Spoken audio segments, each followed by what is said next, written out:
Este video corresponde a la sesión de lugar y misión de las mujeres en la iglesia. Vamos a hacer una pequeña introducción, pues explicando algunas categorías que hoy se usan para entender pues el rol y la manera de ser de las mujeres. Luego nos vamos a referir a las mujeres en las primeras comunidades cristianas y terminaremos este primer video con algunas de las declaraciones que ha hecho el Papa Francisco sobre la mujer. El segundo video lo vamos a dedicar al tema de la mujer en el sínodo de la sinodalidad, qué fue lo que se dijo a lo largo de estos años y pues dónde estamos después de este acontecimiento sinodal. Entonces, empecemos. El tema de la mujer o la realidad de la mujer, pues es algo que está muy en boga, porque todos sabemos que las mujeres en nuestras sociedades y en nuestras iglesias, pues hemos tenido un papel subordinado. Por supuesto, se nos valora en muchos aspectos, como madre, como trabajadoras, como cuidadoras, etcétera. Pero objetivamente, cuando uno ve la historia de las mujeres en la realidad, no tuvimos derechos, no podíamos estudiar, no podíamos tener propiedades. O sea, ha sido poco a poco que se ha ido conquistando ese lugar igual de la mujer con el varón.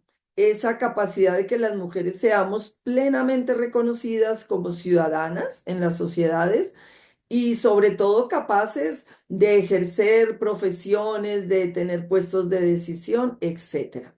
Bueno, ese cambio que ya como estamos en el siglo XXI y ya eso está en nuestras legislaciones, aunque hay algunos países, sabemos, de Medio Oriente y otros lugares donde la realidad de la mujer sigue siendo bastante de discriminación, pero bueno, nosotros que estamos en este lado occidental del mundo, ya gozamos de muchos derechos y podemos creer que no, pues que nos llegaron porque todo fue alcanzado pacíficamente. No, eso no es verdad. Por eso tuvo que haber y siguen existiendo lo que hemos llamado movimientos feministas. El feminismo es un movimiento social que tiene muchas aristas. No todas las feministas son iguales, ni todas piden lo mismo, ni todas se comportan igual.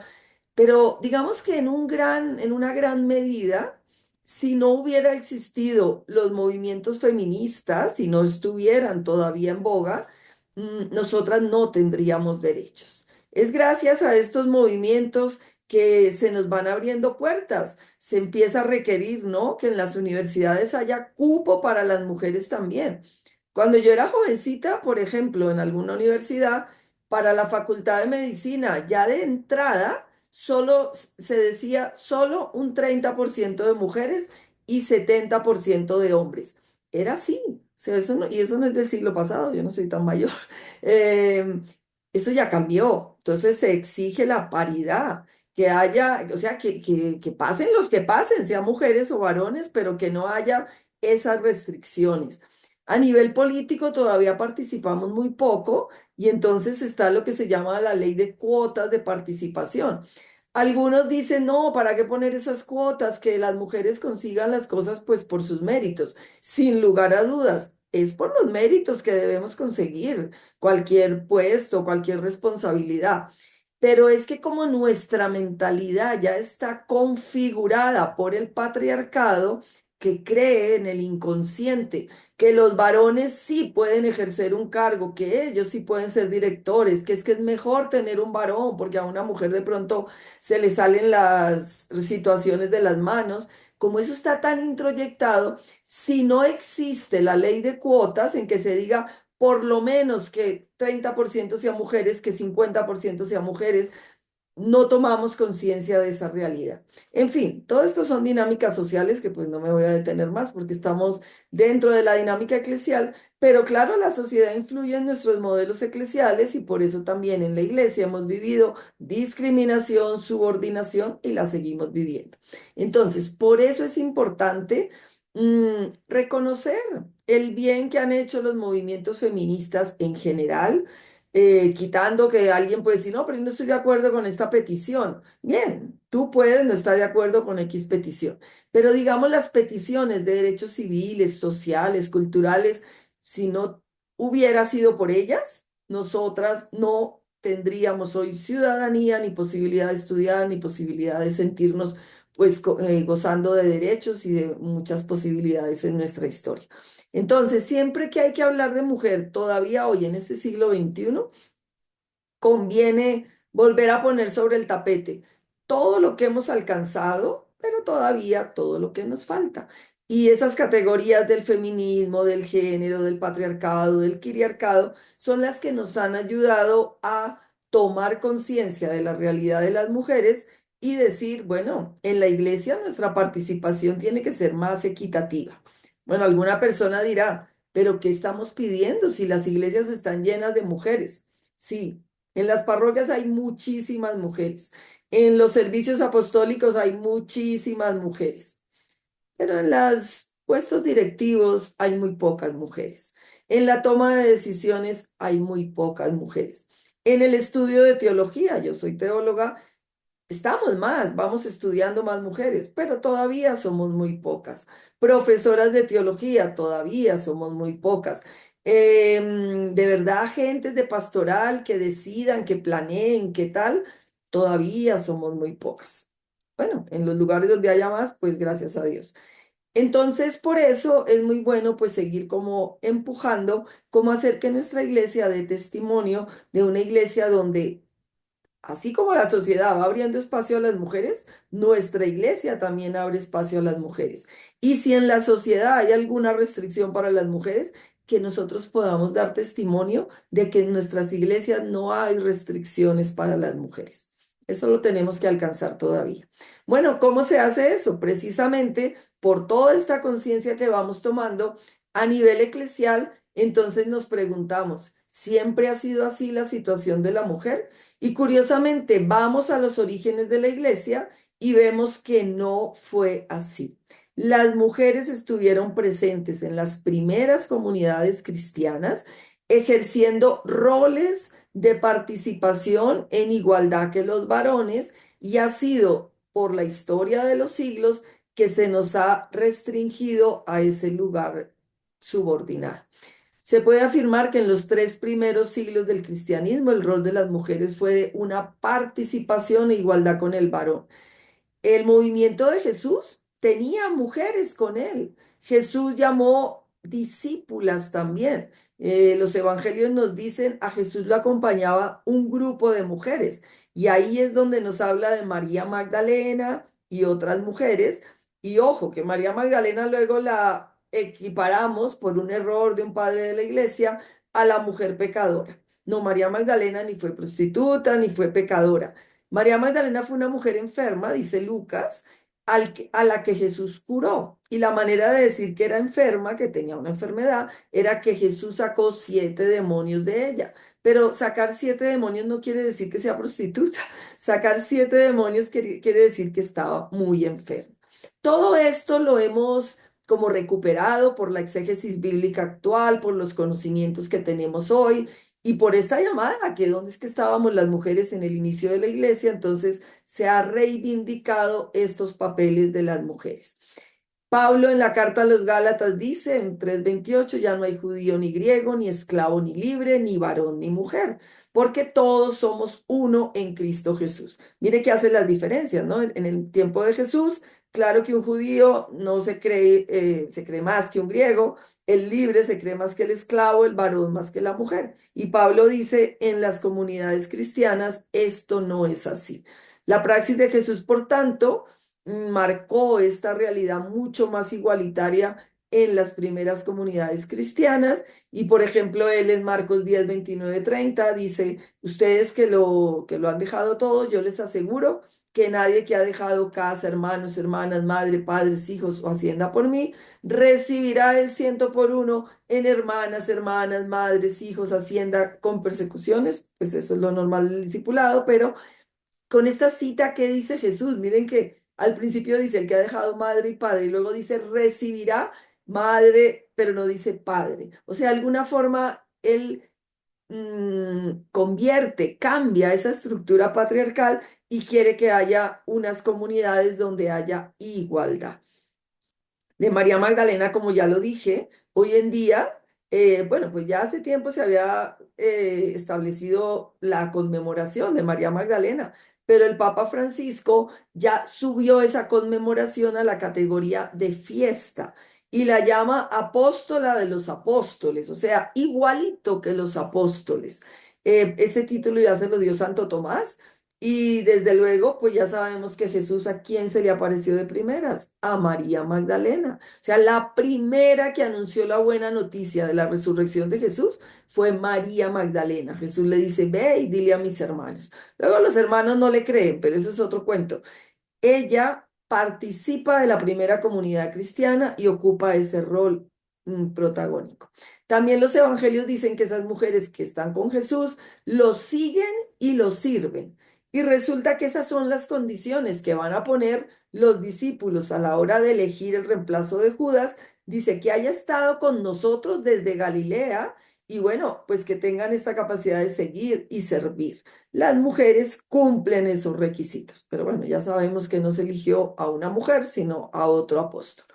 Ellas fueron testigas de la sepultura de Jesús y luego las cartas paulinas nos muestran y nos relatan el nombre de muchas mujeres que participaron activamente en las primeras comunidades cristianas. Ninfa de la Odisea, Apia, que junto con Filemón y Arquipo dirige la iglesia de Colosas, la llama que dirige. Febe, Romanos 16:1, la llama diácono de la iglesia de Cencreas. María, Trifena, Trifosa y Pérside, que han trabajado mucho en el Señor. Y ese verbo trabajar en griego es, se han afanado por el Evangelio, se han sido evangelizadoras. Prisca y Aquila, un matrimonio, pero ponen de primer lugar a Prisca, o sea, ese matrimonio los dos fundan iglesias y es la iglesia de su casa la que ellos animan y Prisca está en primer lugar, como ya dije. Luego aparece, por ejemplo, Filólogo y Julia, Nereo y su hermana, Olimpas y todos los hermanos que están con ellos en Romanos 16:15. Y en 1 Corintios 9 dice, Cefas y otros que misionaban acompañados de sus esposas, Andrónico y Junias. A los dos Pablo los reconoce como apóstoles. Antes se creía que el nombre Junias era como de un varón, pero ya la exégesis actual dice, no, lo más seguro es que Junias responde al nombre de una mujer. Evodia y Síntique, que lucharon al lado de Pablo en el anuncio del Evangelio. Eso está en Filipenses 4:2. En Hechos 17:4, un buen número de mujeres se unieron a Pablo y a Silas. En Hechos 16:11 está la conversión de Lidia y toda su casa en Filipos. Tabita en Jope, rica en buenas obras y limosnas, Hechos 9:36. María, la madre de Marcos, en cuya casa se congregaba la comunidad, Hechos 12:12. Las de Antioquía de Pisidia, Hechos 13:50, 51. En Tesalónica, Hechos 17:4-12. Las cuatro hijas de Felipe que poseían el don de profecía, Hechos 21:8. Bueno, después de toda esta cantidad de nombres que quedan ahí registradas en el Nuevo Testamento, uno se pregunta por qué se fue opacando este protagonismo femenino. Y la respuesta no puede ser otra que por la configuración social patriarcal y una iglesia que nació siendo perseguida y que poco a poco va ganando espacio en la sociedad, pues empieza a acomodarse en la sociedad. Y eso es lo que vamos a ver luego en algunas cartas de Pablo, que se dice, pero a ver, Pablo que antes dijo que ya no había distinción entre varón y mujer, ¿cómo así que en alguna carta suya, como en Corintios o en Gálatas, le empieza a poner como restricciones a las mujeres? Bueno, hay dos respuestas. La primera, pues hay cosas que corresponden al contexto y posiblemente Pablo, para evitar el escándalo, pues dice, bueno, vamos a acomodarnos un poquito, porque ya que nos están dejando como sobrevivir y ya no nos están persiguiendo para matarnos, entonces seamos como son los de esta sociedad. Pero también hay otros que dicen, pues posiblemente como todos los libros de la Sagrada Escritura no es que se hayan escrito así todo seguidito, sino que son como diferentes trozos que se escriben en diferentes momentos y luego se arman y constituyen el libro. Entonces, por ejemplo, en las cartas también se dice, posiblemente una mano posterior metió como un párrafo como para seguir modelando esas iglesias, esas primeras comunidades cristianas al estilo social de aquella época, y entonces pues empezó como a rebajar este protagonismo de las mujeres. En 1 Corintios decimos, Pablo, esa carta dice, las mujeres cállesen en las asambleas, no les está permitido hablar. Y luego en otras cartas que se le atribuyen a Pablo, pero que no son de Pablo, pues es donde se dice, la mujer escuche la instrucción en silencio, con plena sumisión. No consiento que la mujer enseñe ni domine al marido, sino que ha de estar en silencio. Esta es la carta de 1 Timoteo 2. Bueno, esto, y también hay otros pedazos así en los que se dice que la mujer tiene que ser sumisión, estar sometida al marido. Está en Colosenses, en Efesios, en Primera de Pedro. A esto se le llama como los códigos domésticos. Entonces, realmente estos textos hoy en día se interpretan como acabé de decir. ¿Por qué aparecen en la Sagrada Escritura? Pues de alguna manera, algunos no son de Pablo, sino que se le atribuyen a Pablo, pero es como esta iglesia que le tocó irse acomodando a las situaciones donde está sobreviviendo para que no lo persiga. De todas maneras, digamos que en términos generales, que es lo que a uno le toca a la hora de entender la Sagrada Escritura y la revelación, porque como la revelación se hace en contextos humanos, pues está, digamos, permeada por las costumbres de cada momento. Entonces, uno lo que tiene que preguntarse es, bueno, pero ¿cuál es la línea que lleva el mensaje revelado? Y la línea que lleva el mensaje revelado es primeras comunidades cristianas, aquellas comunidades mucho más igualitarias donde la mujer tiene un protagonismo importante. Entonces, ¿cuál es el lugar de la mujer en la iglesia? Si nos vamos a los orígenes cristianos, tenemos que decir que nuestro lugar es el de verdaderas discípulas, verdaderas apóstolas, verdaderas animadoras de comunidad, con capacidad de liderar comunidades, de llevar adelante la evangelización, de responder a todo esto. Bueno, los diferentes papas, pero pues el tiempo no nos da para hacer un recuento, sin lugar a dudas les ha tocado ir respondiendo a estos reclamos de las mujeres, porque si en un momento fue tan protagónico, luego nos fueron relegando, pero en la sociedad también las mujeres despiertan y dicen, oigan, ¿cómo así que somos subordinadas? Pues en la iglesia también ha habido muchos movimientos que dicen, no, ¿cuál es nuestro lugar? Entonces los diferentes papas han ido haciendo sus afirmaciones, rescatando el rol de la mujer, Juan Pablo II, Juan XXIII, en el Vaticano II. Bueno, luego Pablo VI fue el que realmente llevó algunas auditoras mujeres a la sala del Vaticano II, donde se celebraba ese concilio, porque él mismo dijo, pero a ver, ¿dónde está la otra mitad de la humanidad que son las mujeres? Aquí solo hay varones. Y entonces a la tercera sesión del Concilio Vaticano II fueron algunas auditoras. Se esperaba que pudieran hablar algo en esas reuniones, pero al final no se atrevieron a tanto, no las mujeres, sino los varones. Dijeron, no, no, esto de pronto puede ser muy prematuro. Las mujeres, ¿cómo van a hablar en una sala conciliar? Esta ha sido nuestra historia. Entonces, bueno, ahí estuvieron, pero pues no les dejaron hablar. Bueno, con el Papa Francisco sabemos que desde el principio se le ha pedido, Francisco, ¿cuál es el lugar de la mujer en la iglesia? Él, por una parte, ha dicho es necesario ampliar los espacios para una presencia femenina más incisiva en la iglesia, porque se ha de garantizar su presencia también en el ámbito laboral y en todos los lugares donde se toman las decisiones, tanto en la iglesia como en las estructuras sociales. Esto lo dice en Evangelio Gaudium número 103. Recordemos que las religiosas, en el 2016, la Congregación de Superioras Mayores de las Religiosas, le preguntaron a Francisco, ¿qué impide que las mujeres seamos diáconas? Y desde entonces, del 2016 al 2025 que estamos hoy, esa pregunta está ahí en el aire. El Papa intentó responder, nombró una comisión, nombró otra y ahorita con el sínodo hay una tercera.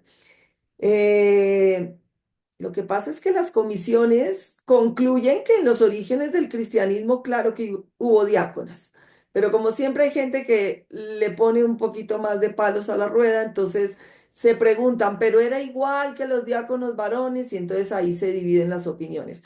Unos dicen que sí, otros que no. Conclusión, ya eso se ha estudiado mucho, no solo con Francisco, antes de Francisco, tanto el diaconado como otros ministerios. La conclusión es no hay razones bíblicas ni teológicas para que las mujeres no puedan acceder a los ministerios ordenados. Pero ¿qué pasa ahí? Que hay una tradición eclesial que ha reservado los ministerios a los varones. Entonces, digamos que el obstáculo actual es esa tradición eclesial. Y ahí estamos. Bueno, pues el lugar de las mujeres en la iglesia, sin lugar a dudas, sigue siendo como una deuda de la iglesia, digamos, en su nivel de decisión con las mujeres. Por lo pronto, pues ya hemos visto en este video, en las primeras comunidades cristianas el rol de la mujer fue protagónico y luego a lo largo de la historia de la iglesia tenemos un montón de santas, de mujeres laicas, de fundadoras de comunidades que pues con un valor, un impulso, una capacidad de vivir su fe y de crear dinamismo evangelizador alrededor suyo, que digamos que las mujeres no desdicen de su vocación a la vida cristiana y de su capacidad de evangelizar. Pero todavía nuestras estructuras están demasiado fijas y no hemos logrado permearlas suficientemente. En el próximo video vamos a hablar de qué pasó en el sínodo de la sinodalidad con respecto a esto del lugar de la mujer y su participación en la iglesia. Por ahora, pues quedémonos con esto. En las comunidades primitivas, en el movimiento de Jesús, en las primeras comunidades cristianas, la mujer ocupó un puesto de igualdad con los varones. No había distinción entre varón y mujer. ¿Cómo podemos hacer para que hoy esta realidad se imponga en nuestra iglesia? Ese es el desafío que tenemos.